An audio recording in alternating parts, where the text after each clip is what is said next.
মেয়েটা পাখি হতে চায়। আমি বুকের বাদিকে আকাশ পেতে দিলাম।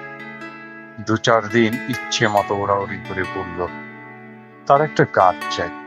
মাটিতে পা পুঁতে ঠায় দাঁড়িয়ে রইলাম।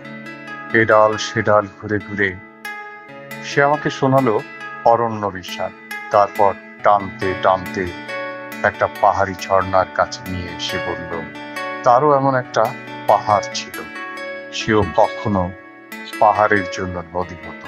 আমি ঝর্ণার দিকে তাকিয়ে মেয়েটিকে বললাম, নদী আর নারীর বয়ে যাওয়ায় কোনো পাপ থাকে না।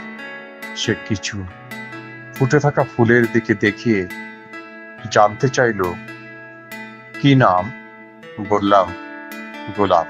দুটি তরুণ তরুণীকে দেখিয়ে বলল, কি নাম? বললাম, প্রেম।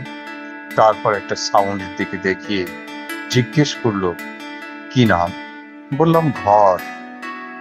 এবার সে আমাকে বলল, তুমি সকাল হতে জানো? আমি বুকের বাদিকে তাকে সূর্য দেখালাম।